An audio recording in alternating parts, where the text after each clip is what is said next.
आम इंतखाबात 2024 से पहले सियासी लीडरान का सबको साथ लेकर चलने वाला बयान इस वक्त काफी चर्चा में है। दरअसल दिल्ली में बीजेपी के कौमी मजलिस आमला की मीटिंग में पीएम मोदी ने सबको साथ लेकर चलने की बात कही थी। पीएम मोदी ने कहा था कि मुस्लिम समाज के बोहरा, पसमानदा और पढ़े लिखे लोगों तक हमें सरकार की पॉलिसी लेकर जानी है। हमें समाज के सभी अंगों से जुड़ना है और उन्हें अपने साथ जोड़ना है। 6 महीने पहले 3 जुलाई 2022 को हैदराबाद में मुनक्किद बीजेपी कौमी मजलिस आमला की मीटिंग में पीएम मोदी ने पसमानदा मुस्लिमों के लिए स्नेह यात्रा का ऐलान किया था। इस यात्रा का मकसद पसमानदा मुस्लिमों के घर घर पहुंचकर बीजेपी से जोड़ने की पहल करना था। दूसरी जानिब तेलंगाना सीएम के बुलावे पर वहां पहुंचे 3 रियासतों के सीएम और एक साबिक सीएम एक साथ नजर आए। तेलंगाना सीएम से पहले ममता बनर्जी भी कांग्रेस से अलग फ्रंट बनाने की कई कोशिशें कर चुकी हैं, लेकिन बीजेपी से अलग होकर नीतीश कुमार ने सबको साथ लेकर चलने की मुहिम के दौरान ऐसी मुहिम को झटका लगा।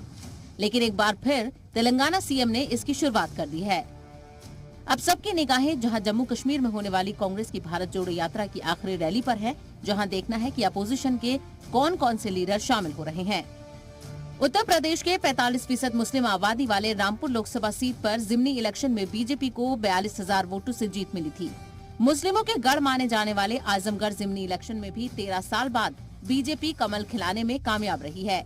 CSDS लोक नीति सर्वे 2022 ने अपनी रिपोर्ट में बताया है कि 8% पसमानदा मुस्लिमों ने यूपी असेंबली में बीजेपी को वोट दिया है। इसकी वजह से कई सीटों पर बीजेपी की जीत में पसमानदा ने अहम रोल निभाया है। यूपी असेंबली इलेक्शन 2022 में 34 मुस्लिम MLA जीतकर लखनऊ पहुंचे हैं, जिनमें से 30 MLA पसमानदा हैं। ऐसे में बड़ा सवाल यह है कि क्या आलमी सतह पर इमेज चमकाने के लिए बीजेपी ऐसा कर रही है? क्या बीजेपी को जीतने के लिए नहीं बल्कि वोट शेयर बढ़ाकर इख्तिदार में मजबूती से आने के लिए पसमानदा मुस्लिमों को साधने की कोशिश है? ब्यूरो रिपोर्ट, जी मीडिया।